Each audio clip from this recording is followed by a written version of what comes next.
আবার আপনাদের বলবো, মুখ্য সচিব নন্দিনী চক্রবর্তীকে দিল্লিতে তলব করা হয়েছে। এর আগে আপনারা জানেন, মনোজ পন্থ যখন মুখ্য সচিব ছিলেন তাকে কমিশনের ফুল বেঞ্চের সামনে উপস্থিত হতে হয়েছিল।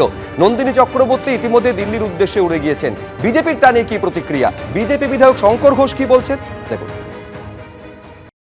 পশ্চিমবঙ্গের এক শ্রেণীর আইএএস এবং আইপিএস অফিসারদের তাদের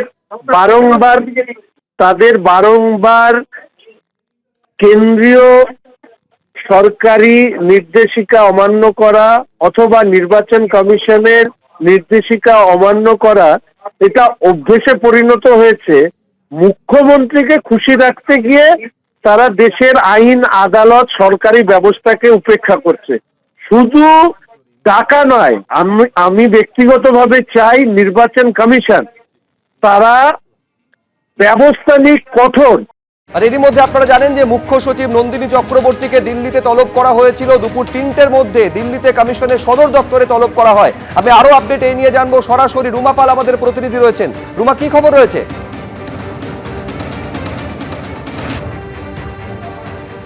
দেখো, রাজ্যের মুখ্য সচিবকে তলব করা হয় নির্বাচন কমিশনের তরফ থেকে এবং আজ 3টের মধ্যেই কিন্তু তলব করা হয়, একদম দিল্লিতে যেতে বলা হয়।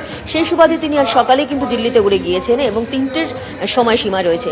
কেন তলব করা হয়েছে এর আগে জানিয়ে রাখি যে বারবার কিন্তু দেখা গেছে যে নির্বাচন কমিশনের বেশ কিছু নির্দেশ সেটা কিন্তু রাজ্য সরকার অমান্য করেছে, এমনটাই কিন্তু কমিশন সূত্রের খবর। অন্যদিকে জানিয়ে রাখি, সেই অগস্ট মাস থেকে আমরা দেখতে পাচ্ছি যে 2 ইআরও, 2 AERO এবং একজন ডেটা এন্ট্রি অপারেটর নিয়ে কিন্তু দেখা যাচ্ছে যে নির্বাচন কমিশন এবং রাজ্য সরকারের মধ্যে চাপানুতর চলছে। বারবারই কিন্তু নির্বাচন কমিশন বলেছিল এদের বিরুদ্ধে রীতিমতো অভিযোগ রয়েছে যে এরা একদম ভুয়ো ভোটার লিস্টের মধ্যে একদম পুরো ভুয়ো যারা ভোটার তাদের কিন্তু সংযোজন করেছেন, সেক্ষেত্রে এদের বিরুদ্ধে এফআইআর করা হোক। কিন্তু দেখা যায় যে এদের বিরুদ্ধে এফআইআর হয়নি, যদিও ডিসিপ্লিনারি অ্যাকশনের কথা বলা হয় কিন্তু এফআইআর হয়নি। সেই অগস্ট মাস থেকে কিন্তু পরপর দেখা যায় যে তদানীন্তন যিনি মুখ্য সচিব ছিলেন তাকেও দিল্লিতে তলব করা হয়। তিনি দিল্লি থেকে ফিরে এসে তারপর অবশ্যই তাদের বিরুদ্ধে সংশ্লিষ্ট যে আধিকারিক তাদের বিরুদ্ধে কিন্তু ব্যবস্থা নেওয়ার কথা বললেও এফআইআর করা হয়নি।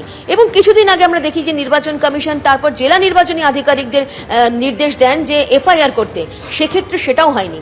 তারপরে কিন্তু নির্বাচন কমিশন আবারও চিঠি দেন, মুখ্য সচিবকে চিঠি দেন যে এই ক্ষেত্রে জানাতে হবে যে কেন তারা এফআইআর করেনি।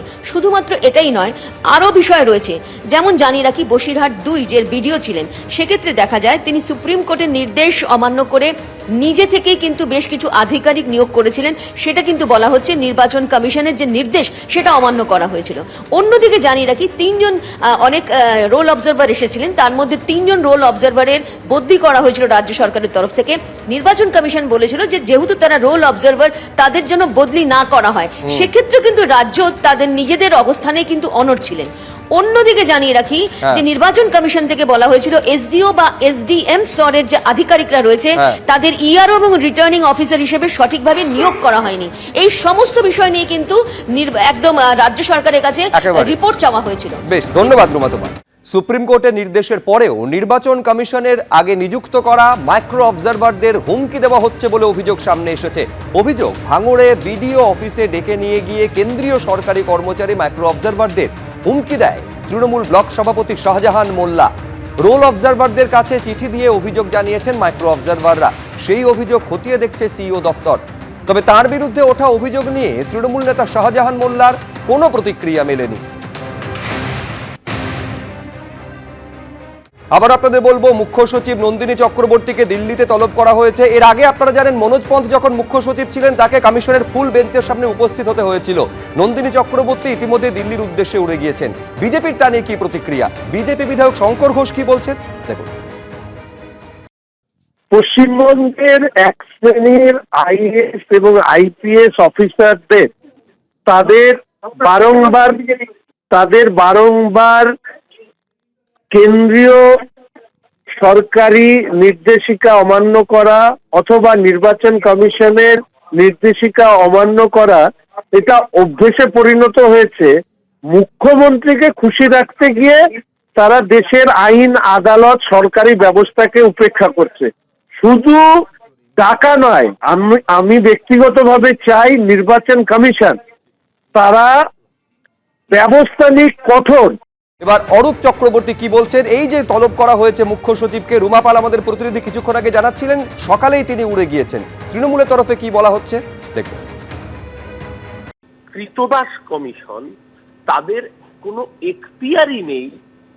যারা বলছেন নির্বাচনী বিধি লঙ্ঘন করা, তারা এইটুকুও জানেন না যে নির্বাচনী বিধি একমাত্র প্রযোজ্য হয় মডেল কোড অফ কন্ডাক্ট চালু হওয়ার পরে।